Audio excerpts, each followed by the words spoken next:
Vote Kumbakonam എന്ന് പറഞ്ഞിട്ടുള്ളത്. ഇതിലെ പ്രശ്നം എന്താണെന്നറിയോ? ഈ ഒരു കാര്യപ്പെട്ടൊരു പ്രശ്നം ഒരാൾ ഉന്നയിക്കുന്നു, മനസ്സിലല്ലേ? വോട്ട് തിരിമറി നടക്കുന്നു മഹാരാഷ്ട്രയിൽ, ഹരിയാനയിൽ, അവിടെ ഇവിടെ. പക്ഷേ അത് പ്രസ് ക്ലബിൽ മീറ്റിംഗ് വിളിച്ചുകൊണ്ട് മാത്രം പറയേണ്ടതല്ല. പ്രസ്സിൽ മീറ്റിംഗ് വിളിച്ചുകൊണ്ട് പറയേണ്ട മാത്രമുള്ള കാര്യം. അതിന് ഒരു ജനങ്ങളുടെ ഒരു അജിറ്റേഷൻ വരാനുണ്ടാണ്. ഇങ്ങനത്തെ ഒരു കാര്യത്തിന് ഒരു അജിറ്റേഷൻ വേണ്ടേ? അല്ലാതെ ഒരു യാത്രക്ക് പോയതുകൊണ്ട് മാത്രം കാര്യമില്ല. ഫസൽ ഗഫൂർ, ഇവിടെ ഇപ്പോൾ കോൺഗ്രസ് ഉന്നയിക്കുന്ന വിഷയങ്ങൾ, വോട്ട് റിഗ്ഗിംഗ്, SIR-മായി ബന്ധപ്പെട്ട പ്രശ്നങ്ങൾ, ഇവ പക്ഷേ കോൺഗ്രസിന്റെ സഖ്യകക്ഷികൾ പോലും ഏറ്റെടുക്കുന്നില്ല എന്നുള്ളതാണ് വസ്തുത. ബീഹാറിൽ അതൊരു ഇലക്ഷൻ ഇഷ്യൂ ആയിരുന്നില്ല, RJD അത് ഏറ്റെടുത്തിരുന്നില്ല. അവർ തൊഴിലും മൈഗ്രേഷനുമാണ് മുഖ്യ വിഷയമായി പറഞ്ഞത്. ഒപ്പം ക്ഷേമ പദ്ധതികളുടെ വാഗ്ദാനങ്ങൾ, ഒരു വീട്ടിലൊരു സർക്കാർ ജോലി പോലെയുള്ള വാഗ്ദാനങ്ങൾ. മറുവശത്ത് ജംഗിൾ രാജ് ഉന്നയിക്കുകയുണ്ടായി NDയുടെ പക്ഷത്തു നിന്ന്. ഈ മട്ടിലാണ് ഇലക്ഷൻ ക്യാമ്പയിൻ പോകുന്നത്. കോൺഗ്രസ് ഉന്നയിക്കുന്ന വിഷയങ്ങൾ ഗ്രൗണ്ടിൽ ഹിറ്റ് ചെയ്യുന്ന വിഷയങ്ങളാണോ, സാധാരണ ജനങ്ങൾക്ക് കണക്ട് ചെയ്യാൻ കഴിയുന്ന വിഷയങ്ങളാണോ എന്ന പ്രശ്നമുണ്ടോ? ഇവിടെ ഇപ്പോൾ ഇലക്ഷൻ റിഗ്ഗിംഗ് നടക്കുന്നുണ്ട് എങ്കിൽ സ്വാഭാവികമായിട്ടും 40 ദിവസത്തിനുള്ളിൽ അതുമായി ബന്ധപ്പെട്ട നിയമ നടപടികളിലേക്ക് പോകാം, അങ്ങനെ ഒരു സാധ്യതയും കൂടി ഉണ്ട്. പക്ഷേ അതേ സംബന്ധിച്ച് ക്രെഡിബിൾ ആയിട്ടുള്ള ഇൻഫർമേഷൻ ഉണ്ടോ എന്ന വേറെ പ്രശ്നവും അവിടെ നിൽക്കുകയാണ്. ഈ വിഷയത്തിൽ കോൺഗ്രസിന് 100% ആശയ വ്യക്തത ഉണ്ടെന്ന് താങ്കൾക്ക് തോന്നുന്നുണ്ടോ?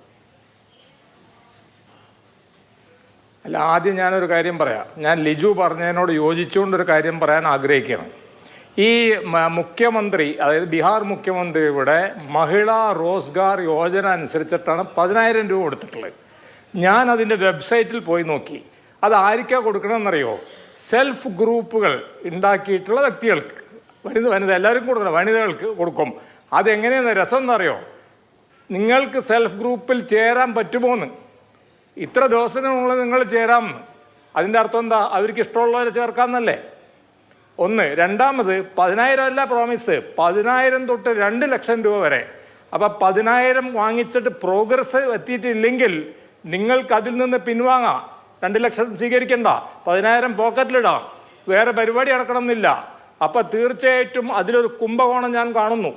കാരണം വെച്ചിട്ടുണ്ടെങ്കിൽ ഒന്നാമത് ധാർമ്മികമായിട്ട് തെറ്റായിട്ടുള്ള ഒരു കാര്യമാണ്. ഓഫ്കോഴ്സ് ഇത് DMK ഒക്കെ തന്നെ ആരംഭിച്ചതാണ്, അല്ല വെറും BJP ആരംഭിച്ചാണെന്നൊന്നും ഞാൻ പറയില്ല. സമീപകാലത്തെ എല്ലാ ഗവൺമെന്റുകളും ഇത്തരം പദ്ധതികൾ റോൾ ഔട്ട് ചെയ്യുകയും അതിന്റെ ആനുകൂല്യങ്ങൾ നേടുകയും ചെയ്യുന്ന പ്രശ്നമുണ്ട്. പ്രതിപക്ഷത്തിരിക്കുന്ന പാർട്ടിക്ക് ലെവൽ പ്ലേയിങ് ഫീൽഡ് നിഷേധിക്കലാണ് അതെന്നുള്ള കാര്യത്തിൽ ഒരു സംശയമില്ല. നോക്കൂ, മധ്യപ്രദേശിൽ ശിവരാജ് സിംഗ് ചൗഹാൻ മുഖ്യമന്ത്രിയായിരുന്ന വേളയിൽ അവസാന ഘട്ടത്തിലാണ് ലാഡ്ലി ബെഹൻ പ്രഖ്യാപിച്ചത്. സമാനമായ വിധത്തിലാണ് ക്യാഷ് ട്രാൻസ്ഫറാണ്. മഹാരാഷ്ട്രയിൽ ഏറ്റവും ഒടുവിൽ തെരഞ്ഞെടുപ്പിന് ഒരു 3 മാസം മുമ്പ് ആണ് ലഡ്കി ബഹന സ്കീം പ്രഖ്യാപിച്ചത്, ക്യാഷ് ട്രാൻസ്ഫർ ആണ്. ജാർഖണ്ഡിൽ, അത് BJP അല്ല കേട്ടോ, സോറന്റെ സർക്കാർ, മുഖ്യമന്ത്രി മാഞ്ചി സ്കീം പ്രഖ്യാപിച്ചത്. ഇങ്ങനെ ഈ തരത്തിലുള്ള സ്കീമുകൾ പ്രഖ്യാപിക്കുന്ന സർക്കാരുകൾക്കൊക്കെ തുടർഭരണം കിട്ടിയിട്ടുണ്ട് എന്നുള്ളതാണ് യാഥാർത്ഥ്യം. അപ്പോൾ ഇനി അങ്ങോട്ട് ഇന്ത്യൻ രാഷ്ട്രീയം ഇങ്ങനെ ഈ തരത്തിലുള്ള വെൽഫെയർ പൊളിറ്റിക്സിൽ, വെൽഫെയറിസം മുമ്പും കണ്ടിട്ടുണ്ട്, പക്ഷേ ഇങ്ങനെ തെരഞ്ഞെടുപ്പിന് തൊട്ട് മുമ്പ് പോക്കറ്റിൽ കിട്ടുന്ന പണത്തിലേക്ക് വന്നാൽ അത് വലിയ പ്രശ്നമായിരിക്കുമല്ലോ. അല്ല, അതാണ് ഞാൻ പറഞ്ഞുകൊണ്ടിരിക്കുന്നത്. ഞാനിപ്പോൾ BJP മാത്രം ചെയ്തത്, ഞാൻ DMK ചെയ്തു എന്ന് പറഞ്ഞല്ലോ. DMK ഇത് ചെയ്തപ്പോഴാണല്ലോ കോടതി, അണ്ണാ DMK അതിലും ഭയങ്കരം. വാഷിംഗ് മെഷീൻ കൊടുക്കുക, എയർ കണ്ടീഷണർ കൊടുക്കുക. അപ്പോൾ ഇത്തരത്തിലുള്ള പരിപാടികൾ നടപ്പാക്കുന്നത് ഏത് പാർട്ടി നടപ്പാക്കിയാലും അത് ധാർമ്മികമായിട്ട് തെറ്റാണ്. അതെങ്ങനെ നിയമപരമായിട്ട് ശരിയായിരിക്കും കൊടുക്കുന്നതിനെ പറ്റിയിട്ട് ഒന്നും ചെയ്യാൻ പറ്റില്ല. കാരണം ഇന്ന ഡേറ്റിന് മുമ്പ് നമ്മൾ സാധനം ആരംഭിക്കുകയാണെങ്കിൽ നമുക്കതിൽ ഇതുണ്ട്. രണ്ടാമത്തെ കാര്യം ഉള്ളത്, ലിജു പറഞ്ഞ രണ്ടാമത്തെ കാര്യം, നിങ്ങളുടെ ചോദ്യത്തിൽ രണ്ടാമത്തെ കാര്യം, അതായത് ഈ നമ്മുടെ വോട്ട് കുംഭകോണം എന്ന് പറഞ്ഞിട്ടുള്ളത്. ഇതിലെ പ്രശ്നം എന്താണെന്നറിയോ? ഈ ഒരു കാര്യപ്പെട്ടൊരു പ്രശ്നം ഒരാൾ ഉന്നയിക്കുന്നു, മനസ്സിലല്ലേ? വോട്ട് തിരിമറി നടക്കുന്നു മഹാരാഷ്ട്രയിൽ, ഹരിയാനയിൽ, അവിടെ ഇവിടെ. പക്ഷേ അത് പ്രസ് ക്ലബിൽ മീറ്റിംഗ് വിളിച്ചുകൊണ്ട് മാത്രം പറയേണ്ടതല്ല. പ്രസ്സിൽ മീറ്റിംഗ് വിളിച്ചുകൊണ്ട് പറയേണ്ട മാത്രമുള്ള കാര്യം. അതിന് ഒരു ജനങ്ങളുടെ ഒരു അജിറ്റേഷൻ വരാനുണ്ടാണ്. ഇങ്ങനത്തെ ഒരു കാര്യത്തിന് ഒരു അജിറ്റേഷൻ വേണ്ടേ?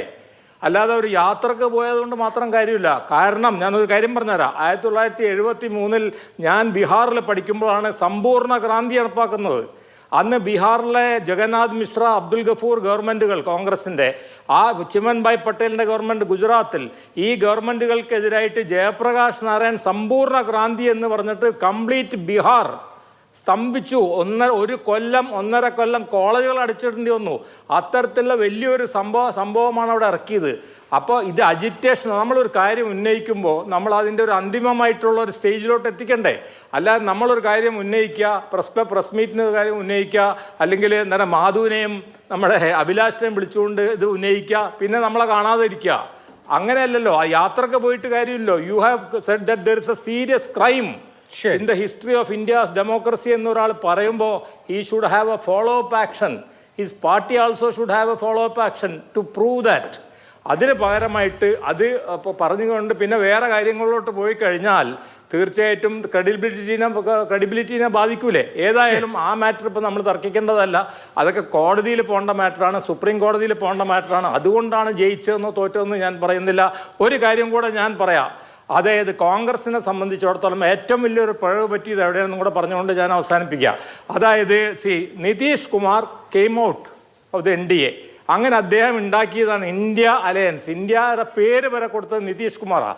അങ്ങനെ ബോംബെയിൽ വെച്ച് കൂടിയിട്ടുള്ളൊരു മീറ്റിങ്ങിൽ നിതീഷ് കുമാറിനെ മനസ്സിലായില്ലേ മുഖ്യമന്ത്രിയാക്കല്ല അതിൻ്റെ കൺവീനറാക്കാൻ തീരുമാനിക്കുന്നു.